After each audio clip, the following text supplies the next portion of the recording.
Hola amics, aquí comença una vegada més el programa Àtica Empordà.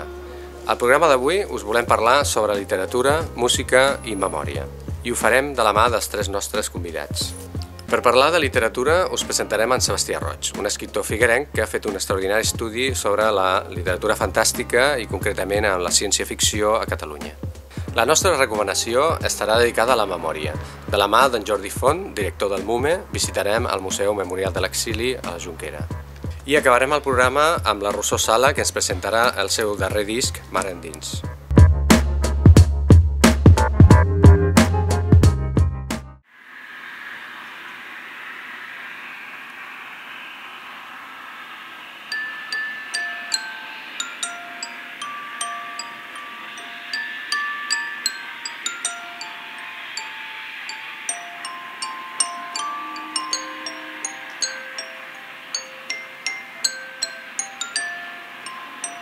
En principi aquest llibre és el que no vaig poder col·locar en aquest llibre anterior d'alguna manera, que era sobre el terror i el cinema fantàstic.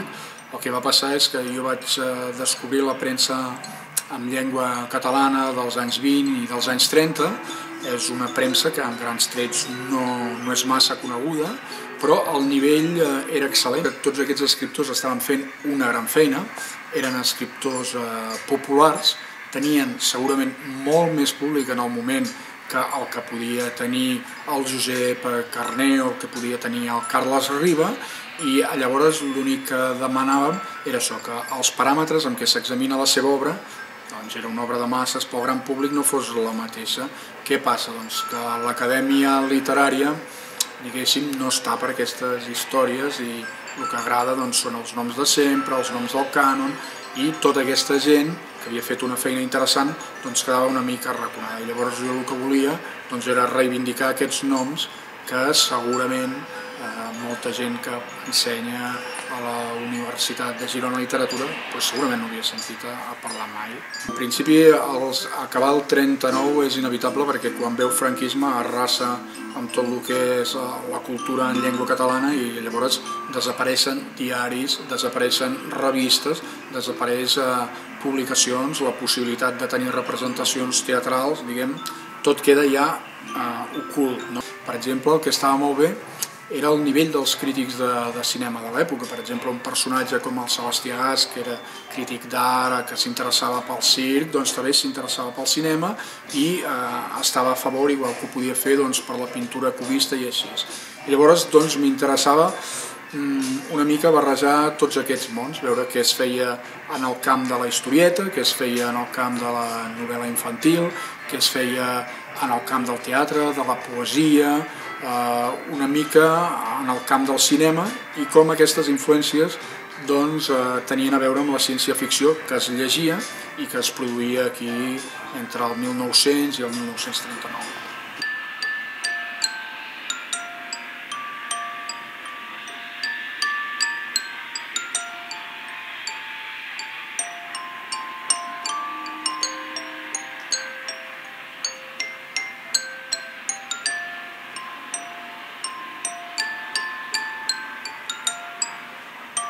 La ciència-ficció en llengua catalana, jo crec que escrivim molta millor ciència-ficció ara que la que escrivien els autors del 20 i els 30, però és normal perquè tenim molt més referents i des dels anys 70 les generacions d'escriptors catalans de ciència-ficció s'han anat modernitzant, han anat coneixent la pròpia història, han anat llegint molt i s'han cuidat de fer gènere. L'única cosa és que, per exemple, a part de noms com el Sánchez Pinyol o com el Manuel de Pedrolo, la majoria són grans desconeguts perquè el gènere continua sent minoritari. Empordanesos que hagin fet ciència-ficció en aquests moments, Jair Domínguez, amb Hawaii Meteor, que és una novel·la que també passa amb una mena de futur apocalíptic de Catalunya, on intenten buscar uns subjectes, són terroristes i lluiten a favor de la independència de Catalunya i ho fan com si fossin el Reservoir Dogs del Tarantino, passaven a fotre bombes a buscar el monarca, però tant els escenaris com algun personatge que té poders paranormals i així es pot incloure dins el gènere de la ciència-ficció. L'Àngel Burgas ha fet també una novel·la de ciència-ficció molt bona, ambientada a Roses, és magnífica, està molt bé. El Vicenç Pagès ha tractat el tema en algun moment, en alguna novel·la curta, com Carta a la reina d'Anglaterra, i si tu vols estirant molt i molt, la Maria Àngels Anglada també havia escrit algun conte de ciència-ficció. Jo crec que, bé, la nostra generació és un gènere que el veu amb normalitat i que fa servir aquest, com potser pot fer servir novel·la urbana, pot fer servir novel·la històrica, pot fer servir novel·la juvenil, vull dir, és una eina que fa servir amb naturalitat.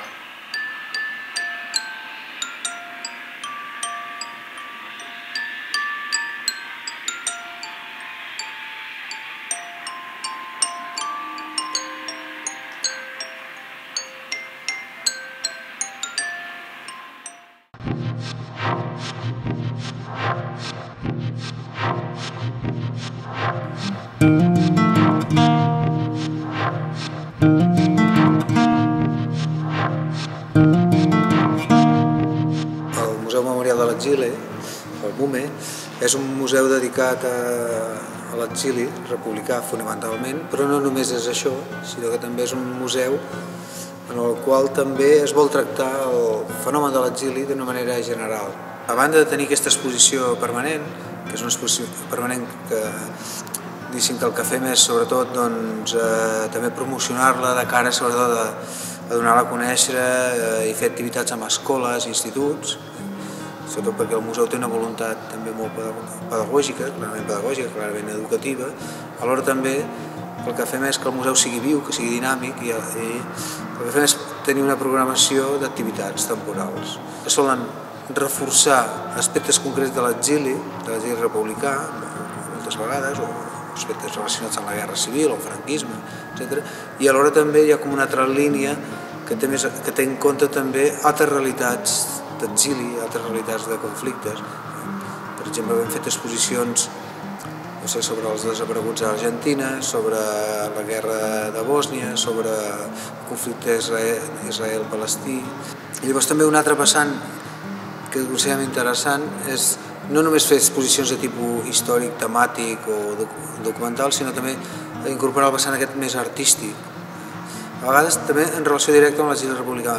En aquest sentit el que hem fet, per exemple, és recuperar artistes que van patir l'exili i que van passar pels camps de concentració i del seu pas en els camps de concentració en van deixar constància a través de la seva obra. Treballem amb la idea aquesta més territorial, en el sentit que el museu no s'acaba aquí, en el mateix edifici, sinó que juntament, per exemple, amb el Consell Comarcal el 2009 van senyalitzar un seguit de llocs en els quals hi tenen presència 17 municipis de l'Alt Empordà. Em sembla que hi ha al voltant de 30 senyalitzacions vinculades a la retirada republicana, a la Segona Guerra Mundial, d'alguna manera, a les anades i vingudes, al pas de la frontera. I això també crea una mena de territori museu que dona moltes opcions de cares a plantejar activitats, des de visites, rutes, itineraris, i a treballar amb aquesta visió més àmplia. També se li dona molta importància a la memòria del testimoni, de les persones que van patir l'exili. Una sala, per exemple, està dedicada al testimoni, no només parlar de grans personalitats o de grans fets, que també se n'ha de parlar, evidentment, però alhora també incorporar aquest vessant més, aquesta història que es diu des de baix, arran de terra.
Aquesta cançó es diu El teu somriure blau, estarà en aquest nou disc, Mar endins, i parla, no sé, és una barreja entre... Bueno, no sé, a mi m'inspira com el que és per mi la feminitat i bueno, m'agradaria dedicar-la a la Lluïsa de l'Orde Minguets, una dona potent que ha tingut l'honor de tenir aquest poble i que fa uns dies va morir. Per tu, Lluïsa.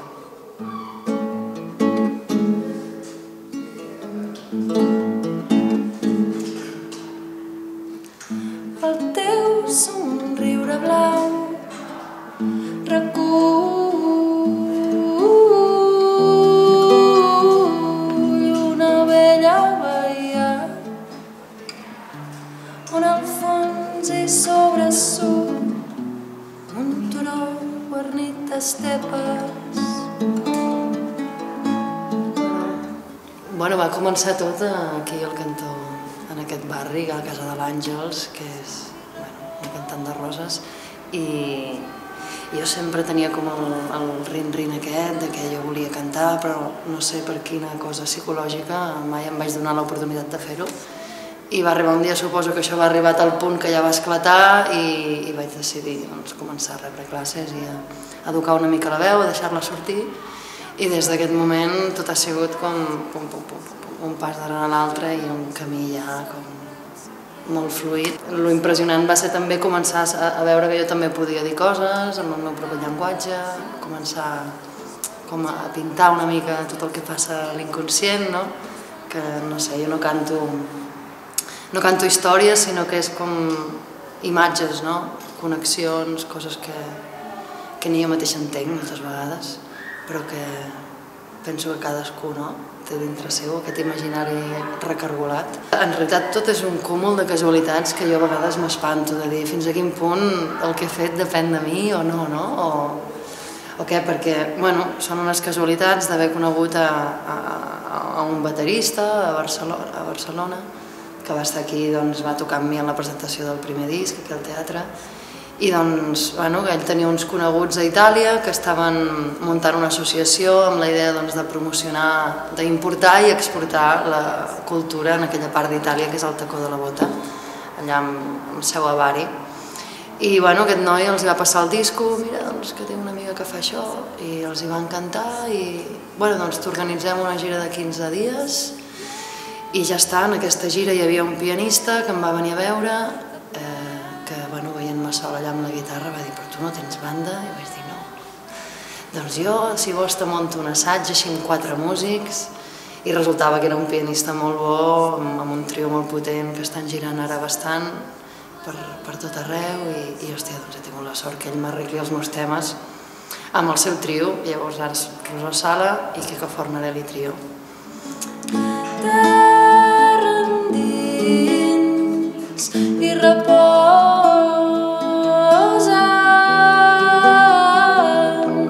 dos llacs blaus aparentment serens però que amaguen innumerables fantasies i tan sols els peixos daurats les observen com juguen a destruir-se i a creure's entre elles fora l'aigua silenci i un cop deixades entre les petjades dels meus curiosos desitjos pel marge del camí que m'ha portat aquí. Em deixo endur pel vaivé dels teus ulls, pel vaivé dels teus ulls, pel vaivé dels teus ulls.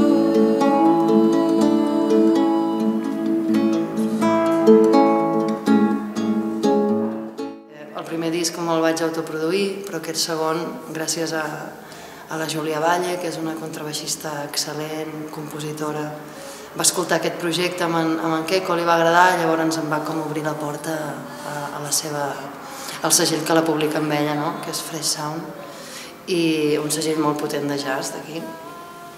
I clar, gràcies a això també m'ha com empantat a poder estar a l'escenari de la Jamboree o a l'Auditori de Girona, que era una cosa que jo ni m'imaginava. I emplenar-ho d'amics, no? Això fa il·lusió. Bueno, hi ha un nivell bastant més elevat de tot, no? Jo amb aquests 4 anys no he parat d'aprendre coses noves, d'experimentar diferents tipus de música, de millorar amb la guitarra, no sé, de créixer també com a persona, com a dona, no sé, i de experiències vitals molt diferents. Jo sempre penso que l'Empordà és com el punt d'apoyo, no? Allà on em vaig educar i on vaig créixer, i que inevitablement ho porto a dintre, a la motxilla, a dintre el cap, a tot arreu, no? Si sóc incapaç d'escriure 5 línies sense que apareixi la paraula mar o alguna cosa relacionada, vull dir, per lo bo i per lo dolent. Però sí, i llavors és el punt d'apoyo per marxar i també per retornar, no? I veure que el teu lloc en realitat és aquest.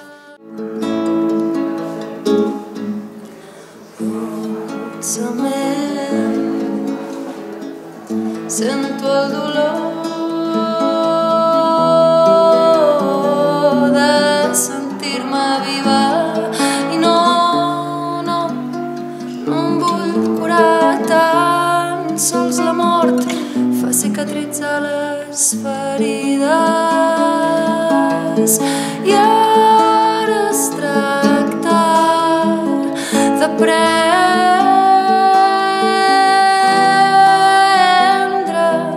a conviure entre elles. Són un element més de la nostra vida, tant les penes com les alegries, tant les penes com les alegries. I tan sols els peixos daurats les observen com juguen a destruir-se i a creuar-se entre elles.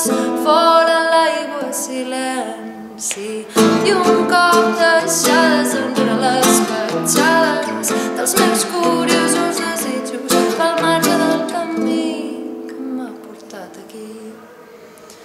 Em deixo endur pel vaivé dels teus ulls, pel vaivé dels teus ulls, pel vaivé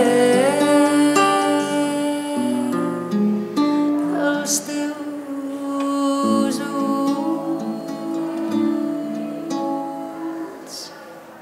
Fins aquí el programa d'avui, esperem que us hagi agradat i ens tornem a veure a la propera edició.